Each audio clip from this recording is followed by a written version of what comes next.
Hey, bonjour tout le monde, j'espère que vous allez bien. Je suis Xavier alias Xavki, nouvelle vidéo dédiée à notre Afra Cloud que l'on déploie sur le cloud public d'Infomaniac avec du Terraform, du Ansible et plein d'autres choses.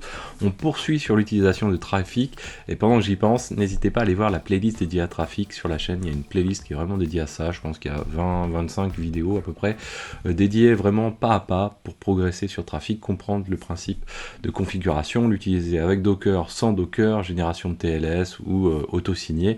Donc là, tous ces éléments-là sont spécifiés dedans.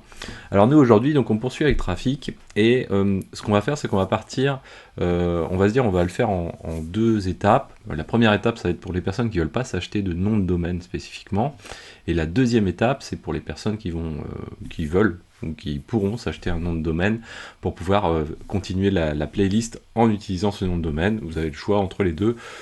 La première option est un peu plus limitée. La première option, l'inconvénient, c'est c'est le fait que vous allez utiliser des certificats auto-signés, donc c'est un petit peu moins sympathique. Mais ça n'empêche pas de faire quand même l'exercice. J'ai quand même testé pour vous l'option et je vous la détaille parce que je veux pas non plus que les personnes soient complètement bloquées à cause de ça si vous souhaitez pas investir 4 € dedans. Alors, qu'est-ce que l'on va faire? Ce qu'on va faire, alors on va se mettre déjà comme ceci. On va essayer de faire une vidéo courte, mais quand même d'en comprendre l'essentiel. Alors on va revenir juste au moment où il faudra faire le focus sur cet aspect de DNS, du coup. Mais pour l'instant, on va continuer à faire évoluer notre configuration, nos entry points notamment. Donc lors de la vidéo précédente, ce que l'on avait fait, si on revient sur ce que l'on a, donc ici on va faire comme ceci, hop, voilà, on va se mettre comme ceci, voilà, plein écran, toc. Donc si on regarde notre configuration de trafic, la conf, on va dire statique donc le cœur de trafic, vous verrez, ce sera vraiment plus parlant encore on va dire cette scission entre les deux configurations quand on va utiliser Consul qui permettra l'auto-configuration finalement de tout ce qu'on met finalement dans ce qui est dynamique. Alors nous on avait configuré les logs, les access logs, le file watch, l'API. Et du coup, au niveau des entry points, on s'était amusé même à créer un troisième entry point qui nous sert à rien. Mais alors on va se mettre avec un pvim, ça va être mieux. Hop, voilà. Et derrière, donc du coup, on a le entry point dédié à l'API dashboard finalement et le entry point dédié aux métriques. Nous, ce qui se passe, c'est qu'on va se retrouver avec la volonté de rajouter du HTTP, du HTTPS, et le but pour nous, c'est de faire en sorte que quoi qu'il arrive, ce qui arrive sur le HTTP est redirigé vers le HTTPS. Donc ça, c'est quand même une règle.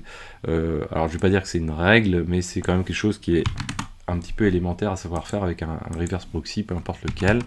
Donc ça fait partie des choses de base. Donc nous, on va rajouter nos deux entry points supplémentaires. Donc premier entry point simple, on va dire celui-ci, voilà.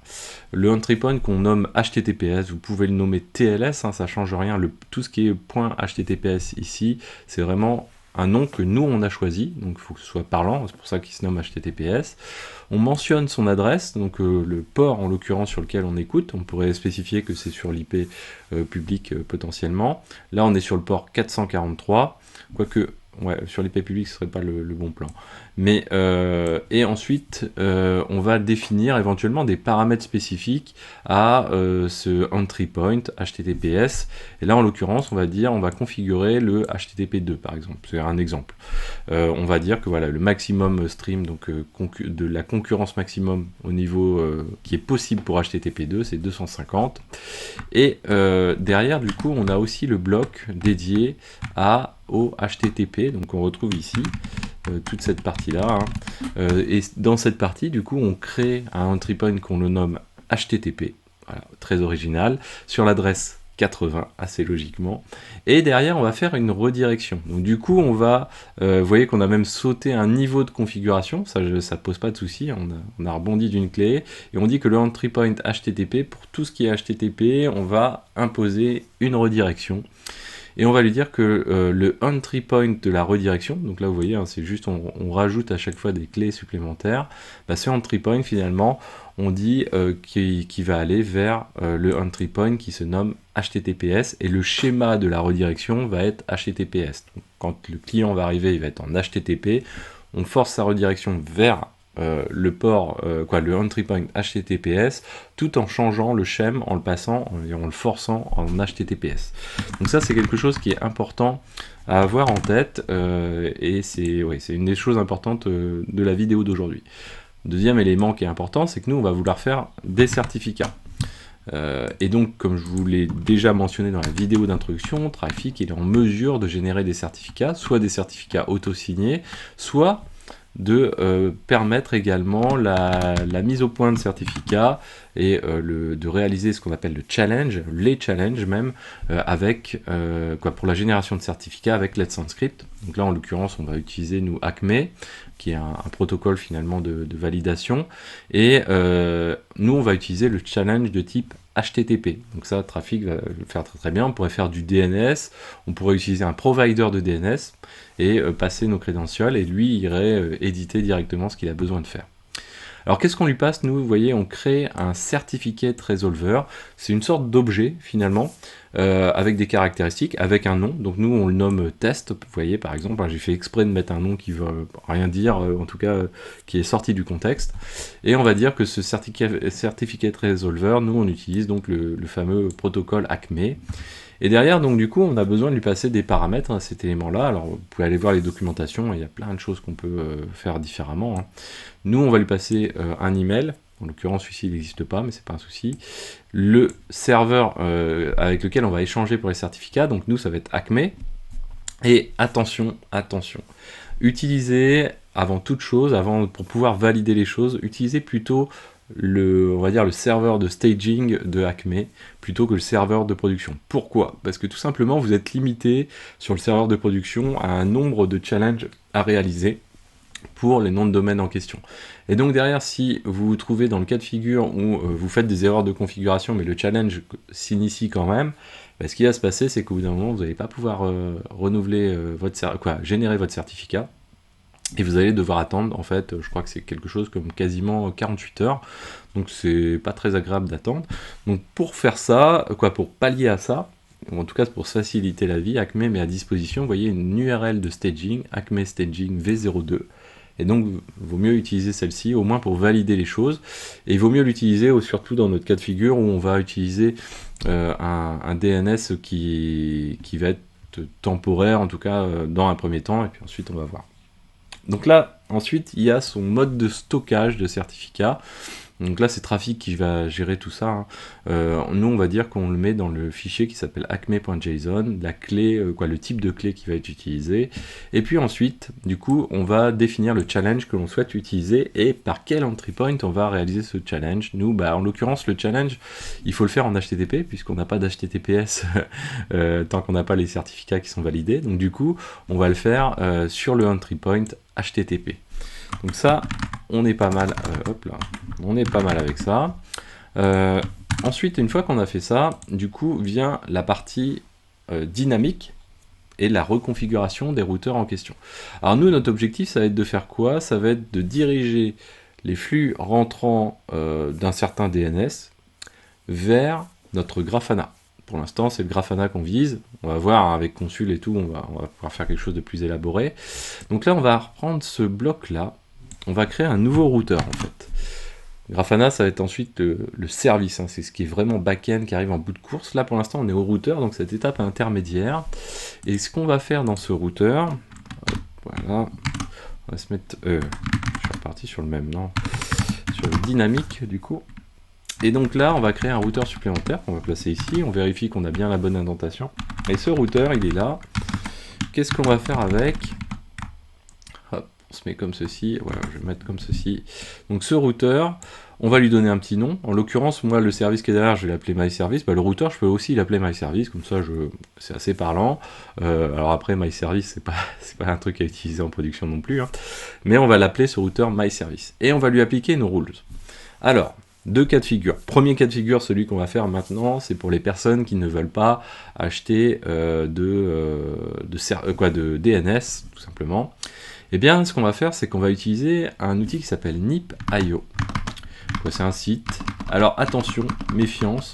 C'est-à-dire que c'est un site qui est un peu le honeypot le honeypot, quoi. En tout cas, c'est un endroit où voilà, on s'affiche un petit peu aux yeux du grand public. Et donc, c'est pas, en tout cas, c'est pas quelque chose à utiliser en production. Derrière, qu'est-ce qui se passe? Comment ça fonctionne? Nip.io, en fait, lui, il est en mesure de fonctionner en 2 blocs. Si vous regardez, hop, on va zoomer un peu comme ceci. Voilà. Donc soit on est dans un cas simple où on n'a pas besoin de nom, on veut pas de nom spécifiquement, on veut rediriger une IP, on veut avoir un DNS qui va pointer vers une IP donnée.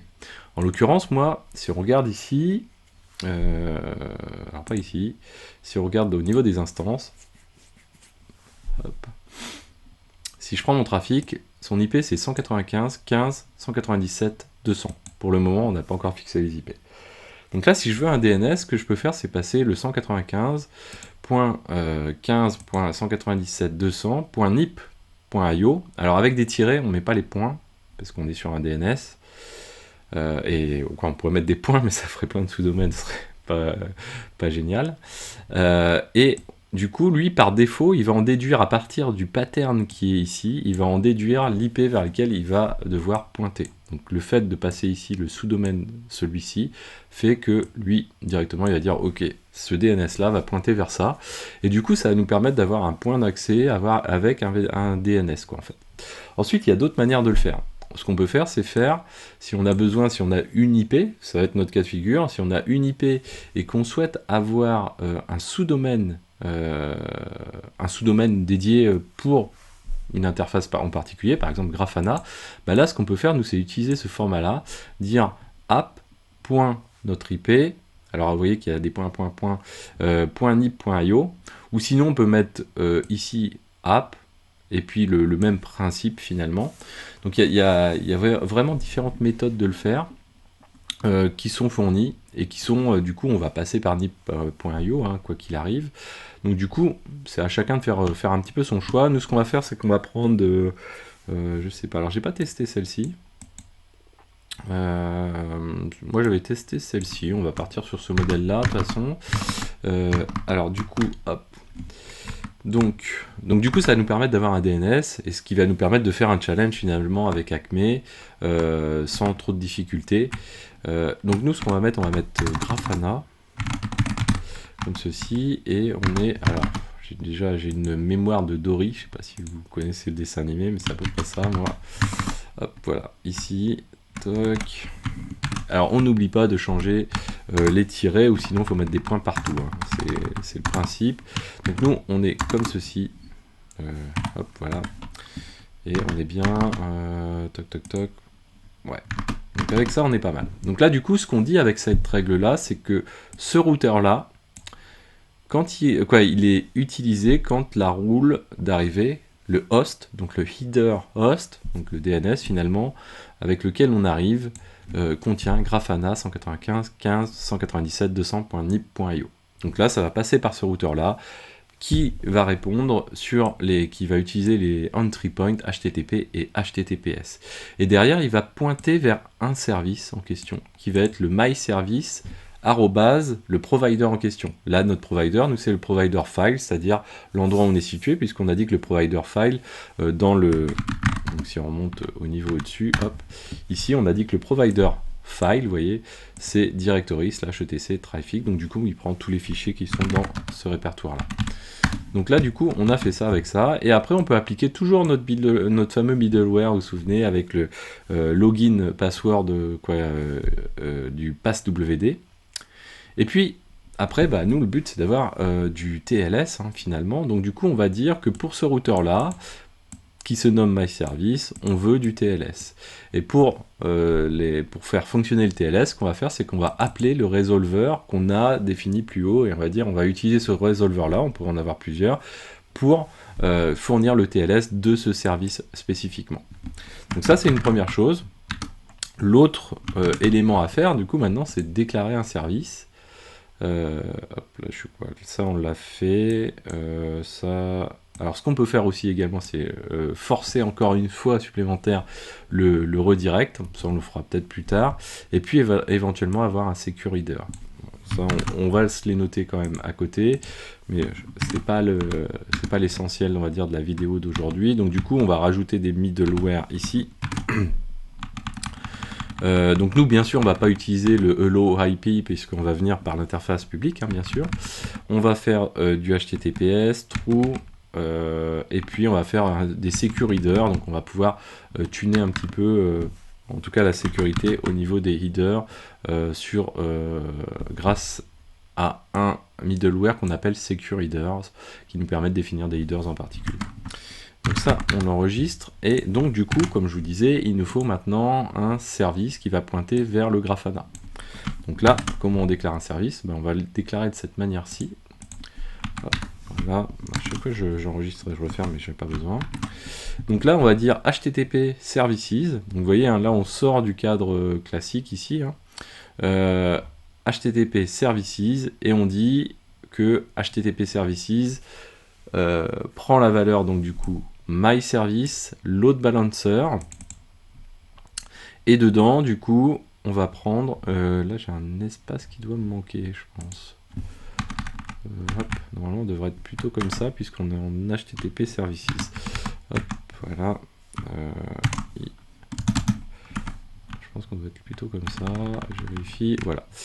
Donc là, du coup, on lui dit, bah écoute, tu définis donc on a une liste de services. Parmi ces services, on a un service qui s'appelle MyService, et on va le faire fonctionner en type Load Balancer. Ce type Load Balancer, il prend une liste. Donc là, vous voyez, c'est pour ça qu'on est en double crochet, une liste de serveurs potentiellement. Donc URL, ici, on en a une, mais on pourra en avoir plusieurs pour faire du load balancing, éventuellement mettre des weights, des poids sur chacun, si on veut faire une répartition différente.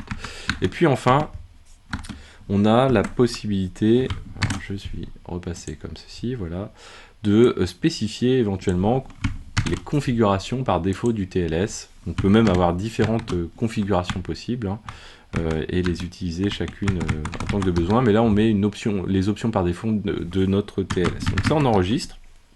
Avec ça, on est pas mal. Je pense en tout cas. Du coup, on va se mettre en tail-f à droite sur notre traffic, du coup, les logs de traffic, et on va rappeler notre commande qui lance notre trafic, voilà, ici. Donc là, on va regarder ce qui se passe à droite, ça va être comme ceci. Donc là, il vient de se lancer, il vient de dire, ok, bah écoute, il y a du Let's Encrypt sur staging, effectivement, pour tester générer un certificat. Alors c'est forcément de l'auto-signé, hein, quand on est sur le staging, de toute façon. Et là, du coup, il est parti, il fait erreur. Unable to obtain Acme certificate for domain, Grafana, unable to generate certificate for domain, nanana. One or more domain had problème. Alors, je pense que c'est peut-être normal. Time out during connection. Est-ce que j'ai mis la bonne IP déjà? 195, 15, 197, 200, on est pas mal. Ce qu'on va faire, comme ceci. On peut aussi derrière, hop, tester simplement comme ceci. Effectivement, ça répond pas. Qu'est-ce qui lui arrive au petit pépère? On a effectivement l'impression qu'il est bloqué. Qu'est-ce que j'ai fait au niveau du network? Qu'est-ce que j'ai fait? Ce qu'il faut pour que ça fonctionne au niveau des proxys, je sais plus dans quel état on est. Ah, j'ai pas dû changer les proxys, les règles de proxy. Ok, autant pour moi. Bon, on va supprimer celle-ci. Donc vous avez vu dans les logs, en fait, hein, il nous parlait bien des règles firewall. Alors ce qu'on va faire, on va quand même aller regarder, parce que je sais plus ce que j'ai appliqué, du coup, c'est pas compliqué. Donc du coup, c'est les règles que je vous avais dit qui étaient à modifier finalement, que j'ai pas dû, j'ai dû repousser les règles parce que j'ai recréé entre-temps. Security Group. Ici, on est bien comme il faut. Je les ai peut-être pas réécrasés. Je sais plus ce que j'ai fait. Bon, on va aller au plus proche. Le but pour vous, hein, c'est d'être en 0.0.0 sur le port 80, donc HTTP. Hop, ici, add, et la même chose, donc du coup, appliquez vraiment le Terraform, vous, hein, vous embêtez, quoi, faites pas comme moi. Hop, voilà, ce qui compte, c'est surtout que le Terraform soit bien uniforme pour le coup, et qu'on soit surtout en 0.0.0, ça c'est hyper important. Alors là, du coup, lui, il va nous dire des trucs, sauf qu'il faut qu'on relance le trafic, je pense, voilà. On recommence les choses. Donc là, on peut passer quelques espaces ici à droite, voilà, et on relance tout ça. Donc on va attendre quelques secondes pour voir ce qui s'y passe. Donc là, il essaye de faire l'échange avec Acme. On va voir ce qui se passe. Alors je sais plus s'il le sort ou pas quand c'est comme ça, parce que quand c'est en erreur, ça sort en erreur. Peut-être qu'il a peut-être juste fait les choses, quoi. Hop, on rafraîchit. Voilà, donc là il a fait les choses. Advance. Du coup on est en auto-signé. Accept. Donc là il me demande bien sûr mon basic hôte. Et là on arrive sur notre Grafana, du coup deuxième authentification, mais qui était déjà résolue parce qu'on était déjà connecté par ailleurs, hein. Mais sinon ça serait pas passé aussi tranquillement. Et donc là vous voyez c'est bien passé, et ici en haut, hein, si on regarde https grafana-etc nipayo, bien sûr on est en auto-signé parce qu'on n'est pas avec un vrai pur DNS. Alors si on passe avec un vrai DNS, donc là vous voyez, hein, on a des erreurs uniquement si ça se passe mal, hein. Ensuite, donc si on avait un vrai DNS, comment ça se passe? Alors lui, on va lui laisser le temps de s'arrêter. Ça, donc c'est K-Drive, si vous ne connaissez pas, c'est là où je télécharge, quoi, je charge mes fichiers pour Infomaniac. Donc, vous voyez, 2 Tera qui est quoi de fichiers possibles. Donc nous, on se rend sur mon compte et on va se rendre dans la partie gestion des DNS, donc web et domaine, ici, et on va aller dans la partie domaine, bien sûr. Donc moi j'ai déjà le domaine xavki.fr.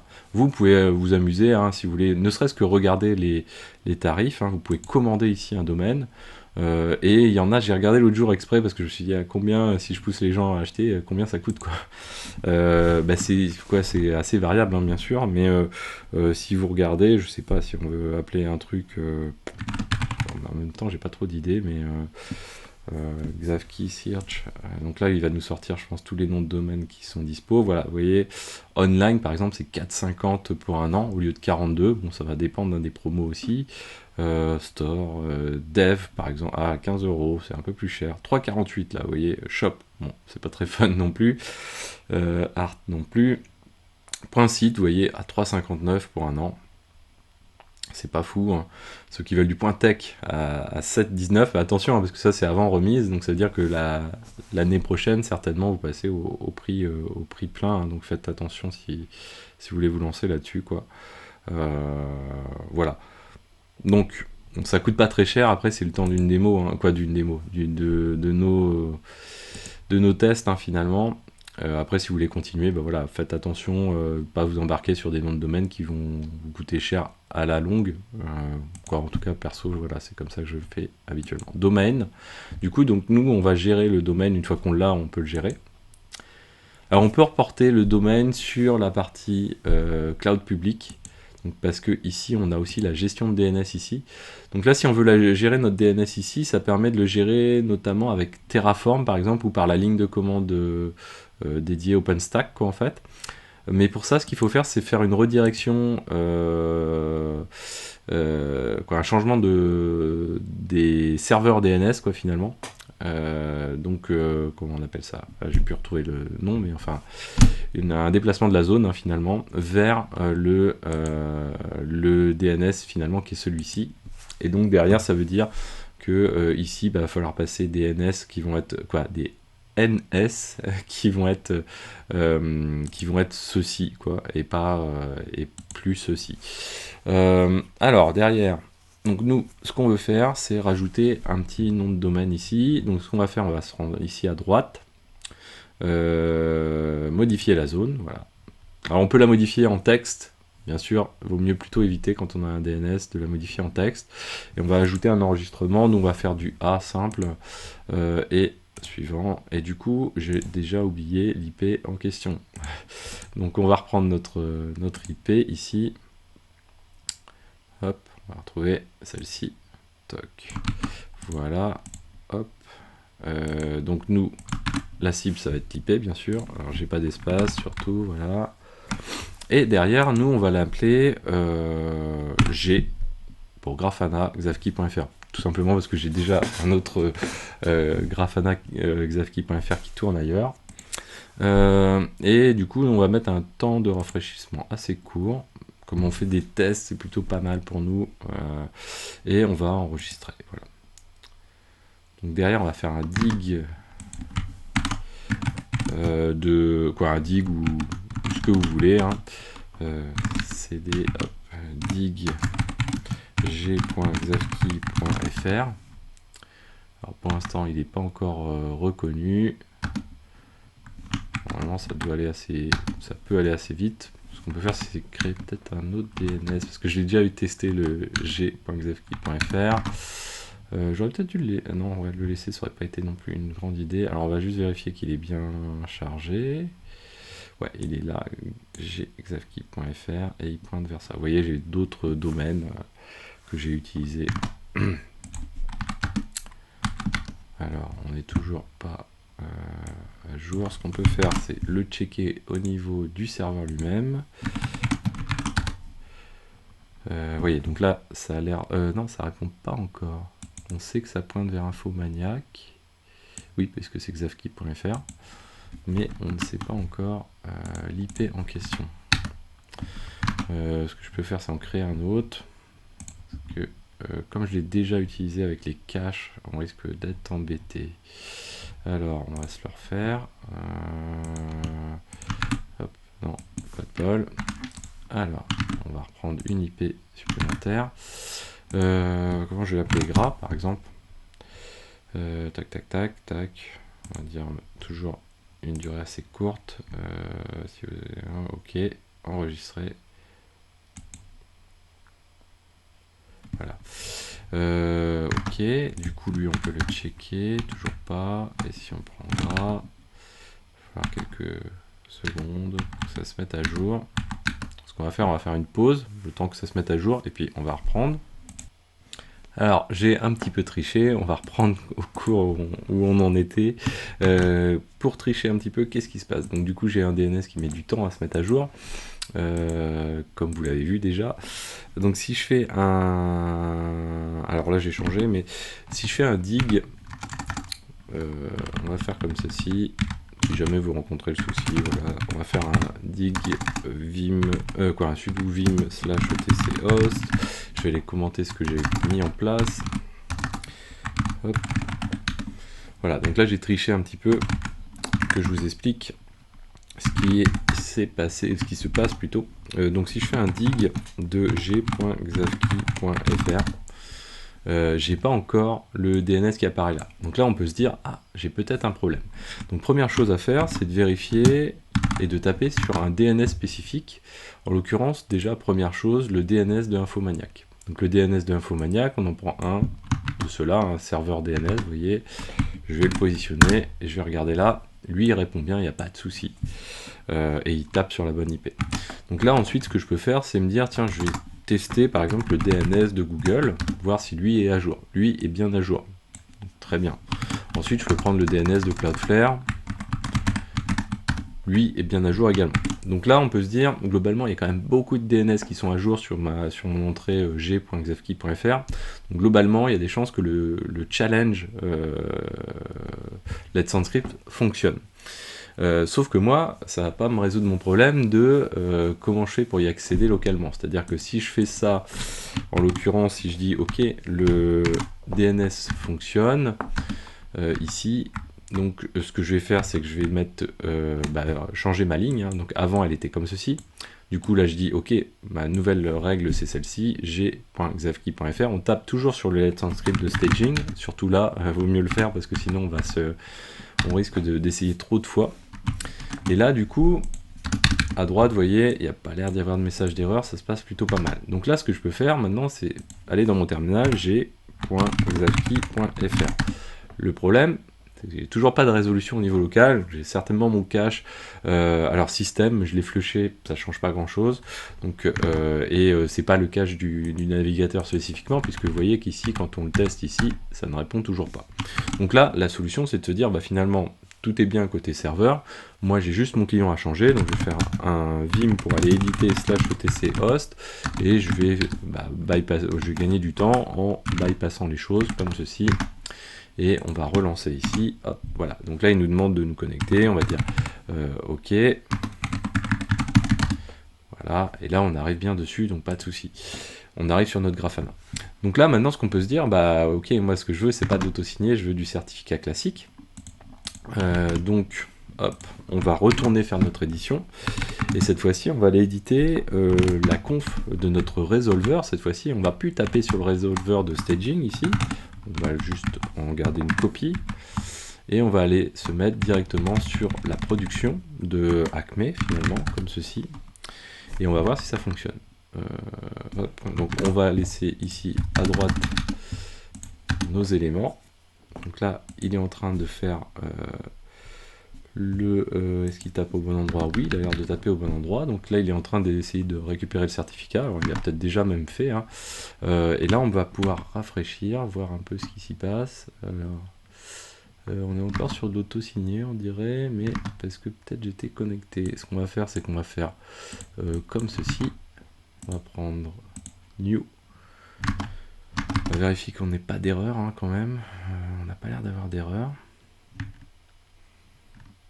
Alors j'espère qu'il arrive bien à résoudre le challenge, hein. Sinon ça marche, hein. C'est ce principe-là qu'il faut retenir.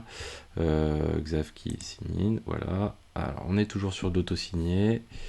Je pense que c'est pas illogique non plus.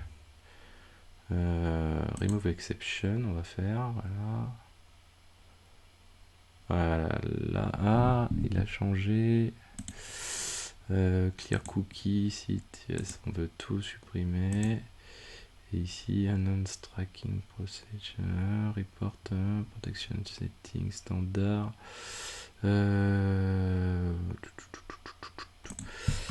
devrait nous changer le petit cadenas normalement, mais bon, là, je pense que j'ai quand même quelque chose qui s'est mal embarqué depuis le début. On va essayer de le rouvrir.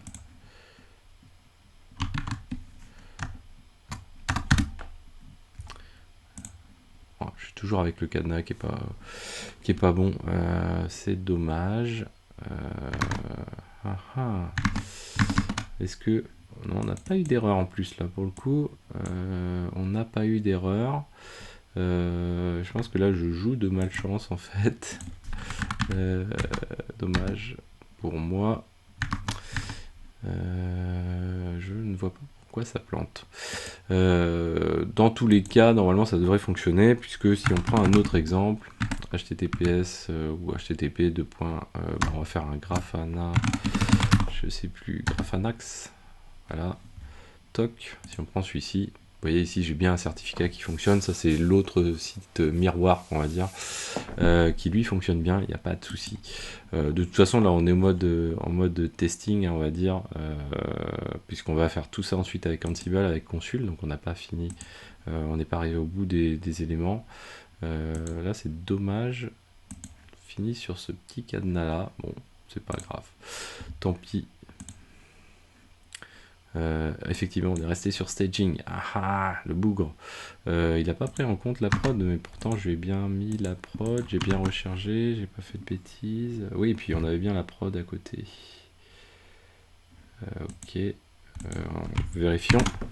Dans les logs, du coup, ici, on était, si j'ai pas de bêtises, sur le serveur de production. Voilà, ici. Toc, toc, toc. Provider name. Test.acme. Est-ce que j'ai encore un truc qui traîne dedans? On va regarder. On va se remettre ici. J'ai peut-être un reliquat de quelque chose d'autre qui traîne. Acme.json. Non, ça doit être bon. Test. Oui, test.acme, c'est normal, c'est le nom du résolveur. Non, là on doit bien taper sur le résolveur de prod de Acme, hein, donc il ne doit pas y avoir de soucis normalement. Alors après, il faut peut-être le temps que ça se mette à jour également. C'est étonnant. Je pensais qu'on aurait été plus à jour rapidement. On essaye, bon, non. Mais bon, on tombe bien sur notre Grafana. Là, il est sur le résolveur de Acme. Automatically upgrade this secure connection on. Ah, normalement, il devrait le prendre en compte. Upgrade to HTTPS. Hein, remove, non. Ouais, bah, ça devrait marcher normalement. De toute façon, on n'en a pas fini avec ça, puisque notre IP en plus va falloir qu'on la fixe dans une prochaine vidéo. Voilà, donc j'espère que cette vidéo vous a plu malgré les petits contretemps. Ce qui est possible aussi également, c'est que le challenge se passe plus difficilement si jamais c'est pas diffusé à l'ensemble des DNS et que Acme n'est peut-être pas forcément complètement à jour dessus. Tac, on peut checker un truc. On va attendre qu'il nous rende la main. Ce qu'on va faire, on va supprimer le acme.json et on retente notre coup comme ceci. Voilà, tac. Donc là, on est bien sur. Ah, voilà. Register. Ah, ça me plaît beaucoup plus. On l'avait pas tout à l'heure le register, mais je pense qu'il a découvert qu'il avait déjà un certificat local et du coup il a pas tenté. Il a peut-être pas tenté. Voilà, il avait pas tenté de rafraîchir le bougre. Et il est un peu feignant le pépère. Donc supprimez le acme.json si vous êtes dans mon cas de figure. Là vous voyez, on a bien un cadenas, un vrai cadenas avec un certificat Let's Encrypt. Comme ça devrait fonctionner. On vérifie nos petits dashboards au passage, tiens, on va aller regarder, voilà, bon ça fonctionne, il n'y a pas de souci. Voilà, donc j'espère que cette vidéo vous a plu, on a quand même corrigé le tir à la fin. N'hésitez pas à la partager, à mettre des pouces bleus, à commenter, à vous abonner pour ne pas manquer les prochaines vidéos. Ensuite on va passer du coup sur des vidéos où on va faire du Ansible et on va aussi voir comment on se connecte à Consul. Allez, ciao, à très bientôt.